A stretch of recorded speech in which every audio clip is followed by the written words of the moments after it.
2022년 3월 서울 강남의 한 시계 매장 앞 새벽 5시부터 줄을 선 사람들이 있었습니다. 목표는 하나였습니다. 롤렉스 서브마리너 그린을 사는 것. 당시 정가는 2천만 원대였지만 시장에서는 3,800만 원까지 치솟았습니다. 준형 세단 한 대 값이었습니다. 그런데 2025년 지금 그 시계 가격이 어떻게 됐을까요? 2천만 원대로 추락했습니다. 3년 만에 1,800만 원이 증발한 겁니다. 45세 김대리는 2022년에 롤렉스 데이토나를 샀습니다. 가격은 3,200만 원. 은행 대출 2천만 원을 받아서 마련한 돈이었습니다. 투자라고 생각했습니다. 롤렉스는 절대 떨어지지 않는다는 말을 믿었거든요. 지금 그 시계의 시세는 2,300만 원입니다. 900만 원 손해입니다. 여기에 3년간 갚은 대출이자 200만 원을 합치면 실제 손실은 1,100만 원이 넘습니다. 더 충격적인 사건이 있었습니다. 2024년 여름 이탈리아에서 터진 뉴스가 전 세계 명품 업계를 뒤흔들었습니다. 프랑스 명품 브랜드 디올의 하청 공장이 적발됐습니다. 문제는 가격이었습니다. 매장에서 380만 원에 팔리는 가방의 실제 제작 원가 고작 8만 원이었습니다. 40배가 넘는 마진을 붙인 겁니다. 장인정신이라는 이름 아래 정당화되던 가격표가 사실은 허울을 불과했다는 게 드러난 순간이었습니다. 도대체 왜 명품은 이렇게 비쌀 수 있었던 걸까요? 그리고 지금 그 신화가 왜 무너지고 있는 걸까요? 오늘 이 영상은 여러분이 모르던 명품 가격의 진실을 밝히겠습니다. 원가 8만 원짜리를 380만 원에 파는 업계의 민낯. 본사조차 자기 제품을 구별 못하는 충격적 사건까지 끝까지 집중해서 들어주십시오. 당신의 지갑이 달려있는 문제입니다. 먼저 숫자부터 보겠습니다. 롤렉스 시장의 현 주소를 가장 정확하게 보여주는 지표가 있습니다.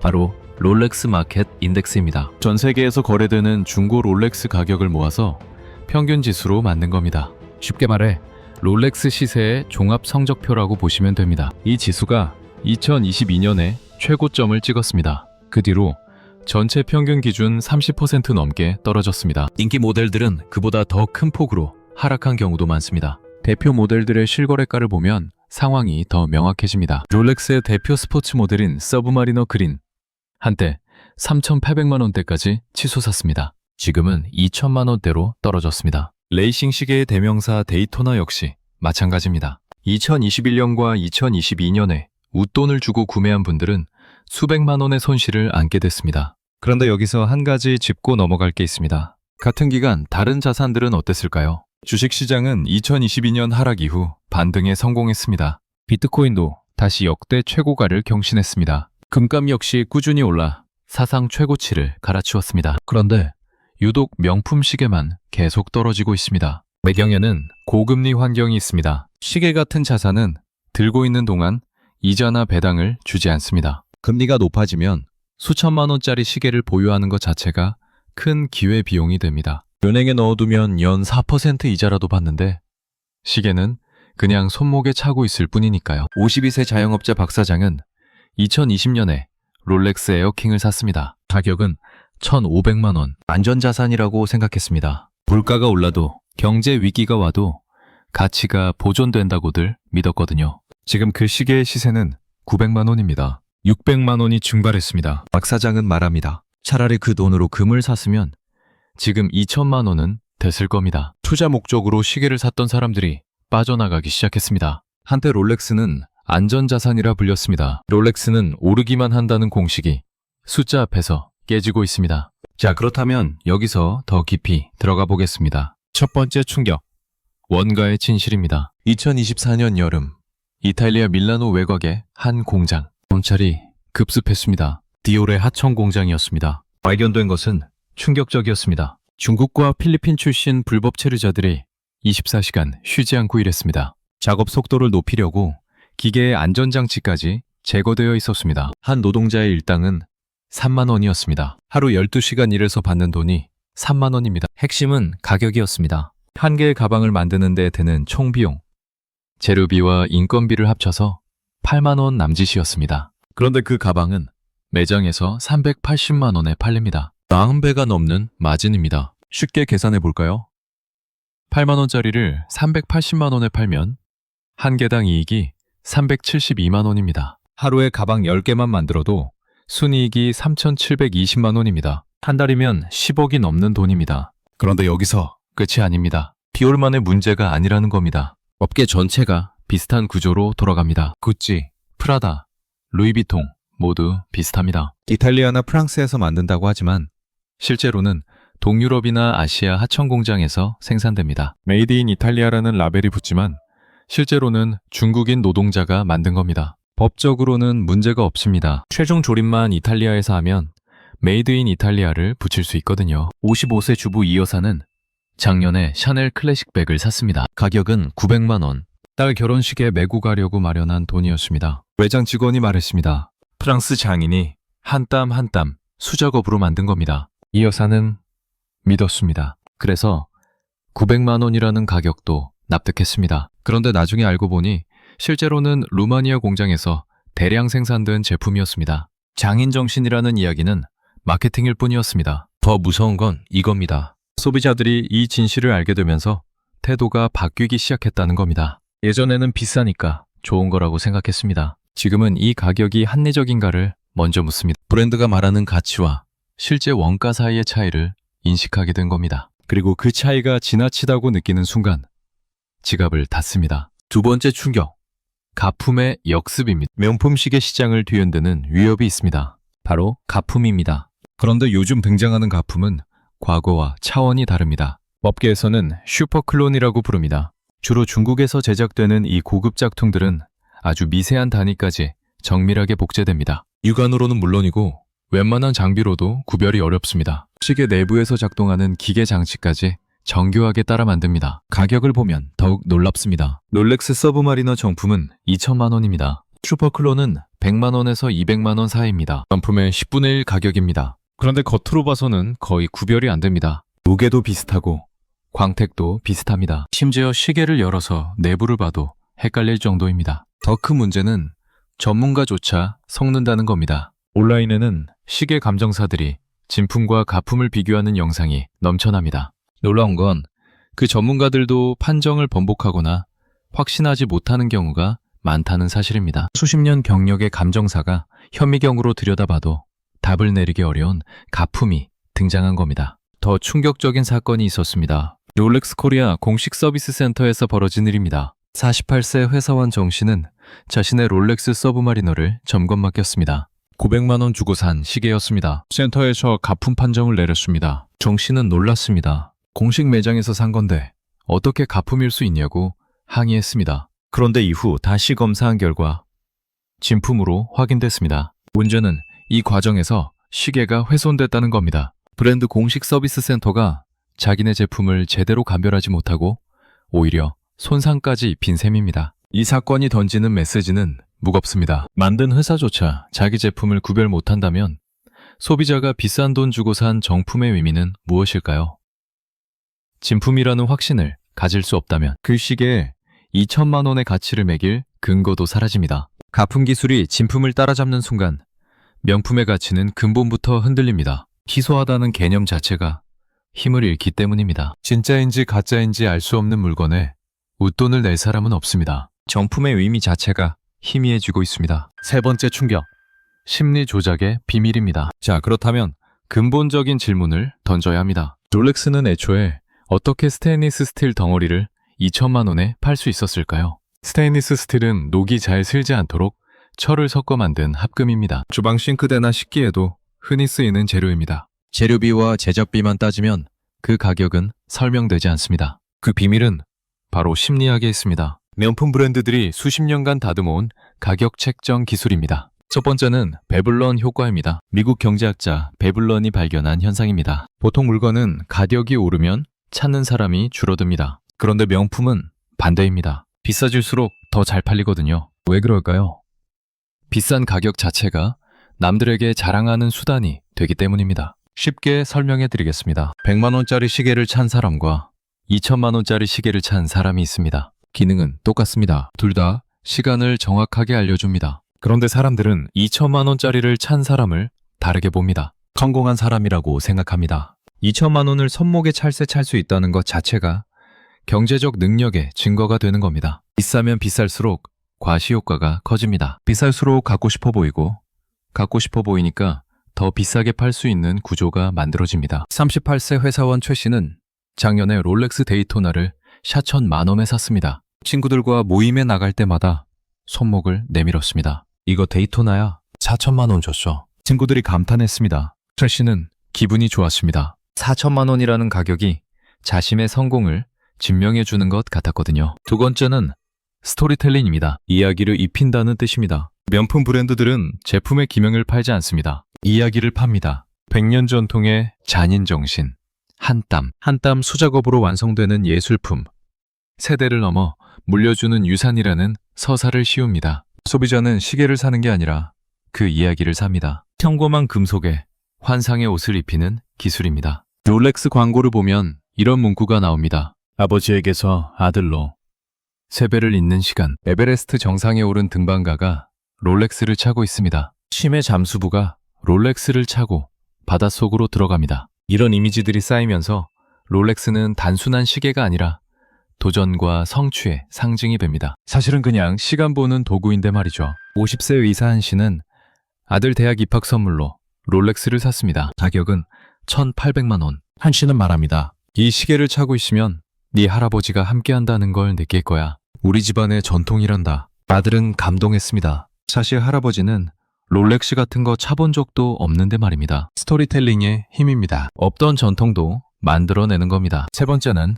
일부러 만드는 희소성입니다. 롤렉스는 충분히 더 많이 만들 수 있었습니다. 그런데 의도적으로 물량을 조절했습니다. 매장에 가도 원하는 모델이 없게 만들었습니다. 사려면 줄을 서야 하고 대기 명단에 이름을 올려야 합니다. 이 과정을 거치면 소비자는 손에 넣는 순간 이겼다는 기분을 느낍니다. 브랜드가 고객을 아래 위치에 놓고 갑처럼 행동하는 구조입니다. 42세 직장인 이 씨는 롤렉스 매장에 6개월간 전화했습니다. 서브마리너 그린 들어왔나요?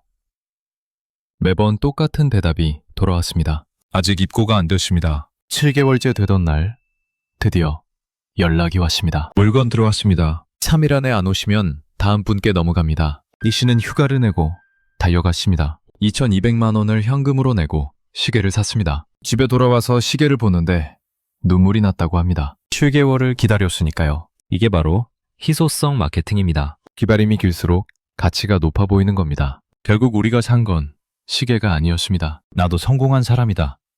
나도 억층에 속한다는 착각을 산 겁니다. 비싼 가격 자체가 상품이 된 겁니다. 시간을 보는 기능은 부차적이었습니다. 중요한 건 남들에게 보여주는 거였습니다. 나 이거 가지고 있어 라고 말하는 것 자체가 목적이었습니다. 네 번째 충격, 무너지는 제국입니다. 2025년 현재 그 마법이 풀리고 있습니다. 명품업계 전체에 땅이 흔들리는 변화가 일어나고 있습니다. 구찌와 생로랑을 거느린 캐링그룹은 2024년 순이익이 62%나 급감했습니다. 간판 브랜드 구찌의 매출은 26% 떨어졌습니다. 세계 최대 명품 기업인 루이비통 모회사도 매출과 순이익이 모두 감소했습니다. 로고를 앞세우던 전통 명품 브랜드들이 고전하고 있다는 뜻입니다. 숫자로 보면 더 명확합니다. 캐링그룹의 영업이익은 2023년 53억 유로에서 2024년 20억 유로로 떨어졌습니다. 62% 감소입니다. 구찌 매출은 100억 유로에서 74억 유로로 줄었습니다. 26% 하락입니다. 거대 명품 제국이 흔들리고 있습니다. 반면 성장하는 브랜드들이 있습니다. 브루넬로 쿠치넬리나 로로 피아나 같은 이름입니다. 이 브랜드들의 공통점이 있습니다. 로고가 거의 보이지 않습니다. 겉에서 봐서는 명품인지 알기 어렵습니다. 업계에서는 이를 조용한 럭셔리라고 부릅니다. 실제로 국내 백화점에서 이런 조용한 럭셔리 브랜드들의 매출은 22% 넘게 성장했습니다. 전체 명품 성장률 6%의 4배 가까운 수치입니다. 53세 기업 대표 김 씨는 작년에 소비 패턴을 바꿨습니다. 예전에는 구찌, 루이비통 같은 브랜드를 샀습니다. 로고가 크게 박힌 제품들이었습니다. 지금은 로로 피아나 같은 브랜드를 찾습니다. 로고가 없거든요. 김 씨는 말합니다. 예전에는 남들에게 보여주려고 샀습니다. 지금은 내가 좋아서 삽니다. 남이 알아보든 말든 상관없습니다. 남에게 보여주기 위한 소비가 아니라 자기 만족을 위한 소비로 흐름이 바뀌고 있는 겁니다. 세대 변화도 눈에 띕니다. 젊은 층의 소비 패턴이 달라졌습니다. 이들은 물건보다 경험을 중시합니다. 2천만 원짜리 시계를 사느니 그 돈으로 비즈니스석 타고 여행을 갑니다. 고급 레스토랑에서 식사하고 그 순간을 사진으로 남깁니다. 소유보다 경험이 새로운 과시수단이 된 겁니다. 이런 변화를 경험경제라고 부릅니다. 32세 직장인 박 씨는 2천만 원이 있었습니다. 롤렉스를 살까 고민했습니다. 그런데 결국 다른 선택을 했습니다. 그 돈으로 유럽 3주 여행을 갔습니다. 스위스, 프랑스, 이탈리아를 돌았습니다. 미슐랭 3스타 레스토랑에서 식사도 했습니다. 알프스에서 스카이다이빙도 했습니다. 인스타그램에 사진을 올렸습니다. 친구들이 부러워했습니다. 박 씨는 말합니다. 시계는 손목에 차는 거지만 경험은 평생 기억에 남습니다. 인스타그램이나 틱톡 같은 소셜미디어가 이 변화를 빠르게 퍼뜨렸습니다. 손목의 시계보다 피부에 올라온 여행 사진이 더 많은 부러움을 삽니다. 명품의 정의 자체가 바뀌고 있습니다. 물건을 갖는 것보다 무언가를 겪는 것에 가치를 두는 흐름입니다. 정보의 시대가 소비자를 바꿔놓았습니다. 과거에는 명품 브랜드가 정보를 독점했습니다. 원가가 얼마인지, 마진이 얼마나 붙는지 소비자는 알 수 없었습니다. 그저 브랜드가 제시하는 가격을 받아들일 수밖에 없었습니다. 하지만 지금은 다릅니다. 인터넷에서 검색 몇 번이면 제조 원가를 추정한 자료가 나옵니다. 디올 하청 스캔들처럼 내부 정보가 밖으로 새어나옵니다. 46세 주부 최 여사는 샤넬 가방을 사려고 매장에 갔습니다. 가격은 900만 원. 집에 와서 유튜브를 검색했습니다. 샤넬 가방 제작 과정을 보여주는 영상이 나왔습니다. 실제로는 하청 공장에서 만든다는 내용이었습니다. 원가는 10만 원대라는 분석도 있었습니다. 최 여사는 구매를 취소했습니다. 90배 마진을 주고 살 순 없다고 생각했거든요. 이런 정보 격차가 줄어들자 소비자의 태도가 달라졌습니다. 예전에는 비싸니까 좋은 거라고 생각했습니다. 지금은 이 가격이 합리적인가를 먼저 묻습니다. 브랜드가 말하는 가치와 실제 원가 사이의 차이를 인식하게 된 겁니다. 그리고 그 차이가 지나치다고 느끼는 순간 지갑을 닫습니다. 대안을 찾는 움직임도 활발합니다. 듀프라고 불리는 현상입니다. 고가 브랜드 제품과 비슷하게 생겼지만 훨씬 저렴한 대체품을 찾는 소비 방식입니다. 꼭 진짜 명품이 아니어도 괜찮다는 인식이 퍼지고 있는 겁니다. 애플워치로 대표되는 스마트워치도 시계 시장의 판을 바꿨습니다. 건강관리부터 연락 확인까지 실용적인 기능을 제공합니다. 젊은 세대에게 시계는 더 이상 지위의 상징이 아닙니다. 특히 한국은 세계에서 손꼽히는 명품 소비 대국입니다. 인구 대비 명품 소비액이 세계 최상위권에 될 정도입니다. 한국 명품 시장 규모는 23조 원입니다. 인구 5천만 명으로 나누면 1인당 46만 원씩 쓴 겁니다. 그만큼 이런 변화의 영향을 크게 받을 수밖에 없습니다. 분위기도 달라지고 있습니다. 한때 명품 로고는 성공의 징표였습니다. 큰 로고가 박힌 가방과 옷은 부러움의 대상이었습니다. 지금은 시선이 바뀌었습니다. 온몸에 로고를 두른 모습이 오히려 촌스럽다는 인식이 퍼지고 있습니다. 로고가 클수록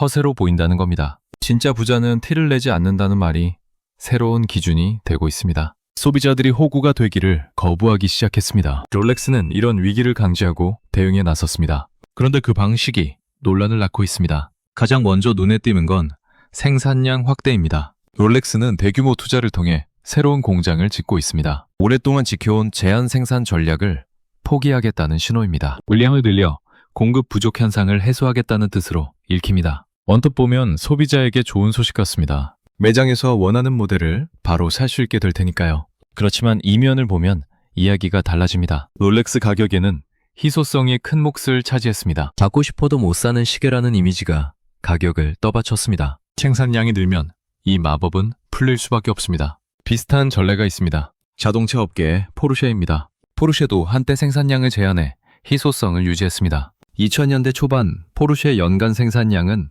5만 대 수준이었습니다. 지금은 30만 대를 넘습니다. 6배 늘어난 겁니다. 그 결과 브랜드 가치가 희석됐다는 평가를 받았습니다. 예전에는 포르쉐를 타면 특별했습니다. 지금은 강남 거리에 포르쉐가 넘쳐납니다. 롤렉스가 같은 길을 걸을지 시장은 주목하고 있습니다. 더 논란이 되는 건 인증 중고 프로그램입니다. 롤렉스가 직접 중고 시계를 검사해서 인증해주는 서비스입니다. 공식 인증을 받은 중고 시계에는 2년간 추가 보증이 붙습니다. 2025년 5월부터는 기준도 완화됐습니다. 기존에는 3년이 지난 시계만 인증 대상이었습니다. 이제는 2년만 지나면 됩니다. 더 많은 중고 시계를 공식 채널로 끌어들이겠다는 뜻입니다. 그런데 가격을 보면 고개가 갸우뚱해집니다. 인증받은 중고 시계는 일반 중고 시장 가격보다 상당히 비쌉니다. 어떤 모델은 새 제품 정가와 비슷하거나 더 높기도 합니다. 중고인데 새 것만큼 비싼 겁니다. 소비자 보호라는 명분 아래 사실상 중고시장 이익까지 독점하려는 게 아니냐는 비판이 나옵니다. 49세 직장인 김 씨는 중고로 롤렉스를 팔려고 했습니다. 일반 중고 매장에서는 1,500만 원을 제시했습니다. 롤렉스 인증 프로그램을 이용하면 1,900만 원에 팔 수 있다고 했습니다. 400만 원 차이입니다. 김 씨는 고민했습니다. 그 400만 원은 누구 주머니로 들어가는 거지? 결국 일반 매장에 팔았습니다. 롤렉스가 중고까지 마진을 챙기는 건 부당하다고 생각했거든요. 롤렉스의 이런 행보는 브랜드가 어디를 바라보는지 보여줍니다. 소비자를 위한다는 명분이지만 실제로는 자기 이익 극대화가 목적입니다. 중고시장까지 장악해서 가격 결정권을 완전히 쥐려는 겁니다. 자유로운 시장 거래를 막고 브랜드 통제 아래 두려는 시도입니다. 이제 마지막입니다. 정리하겠습니다. 지금까지 살펴본 롤렉스 신호의 붕괴는 단순한 가격 하락이 아닙니다. 더 큰 변화의 신호입니다. 과시를 위한 소비의 시대가 저물고 있습니다. 남의 시선을 의식해서 비싼 물건을 사던 시대, 로고로 자신의 가치를 증명하려던 시대가 막을 내리고 있습니다. 우리가 배운 건 이겁니다. 첫째, 비싼 가격이 곧 가치는 아닙니다. 디올 가방 원가 8만 원, 판매가 380만 원, 40배 마진은 정당화될 수 없습니다. 둘째,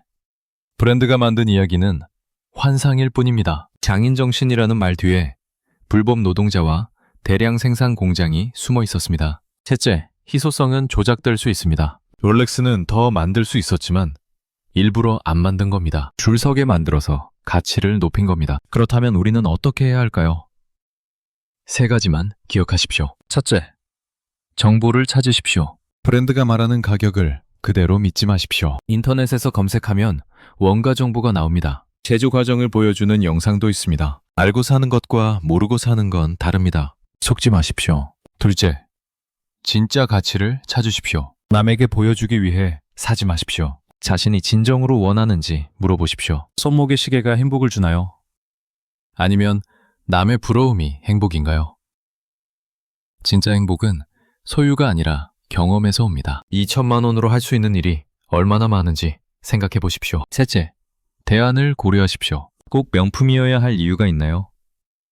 기능이 중요하다면 스마트워치가 더 낫습니다. 디자인이 중요하다면 로고 없는 브랜드도 많습니다. 가격 대비 만족도를 따져보십시오. 같은 돈으로 더 많은 가치를 얻을 수 있습니다. 지금 시장은 두 갈래로 나뉘고 있습니다. 진짜 희소성을 가진 것과 인위적으로 희소성을 만들어낸 것으로 갈라지고 있습니다. 브랜드가 일부러 물량을 조절해서 귀한 척했던 제품들은 거품이 빠지고 있습니다. 반면 정말로 대체 불가능한 가치를 가진 것들은 여전히 제값을 받습니다. 소비자들이 진짜와 가짜를 구별하기 시작한 겁니다. 새로운 시대의 부는 다르게 정의됩니다. 손목에 뭘 차는지가 아니라 어떤 경험을 했는지가 중요해집니다. 남에게 보여주기 위해서가 아니라 자신이 진정으로 원하는 것에 돈을 쓰는 사람이 부자입니다. 타임의 시선에서 자유로운 것.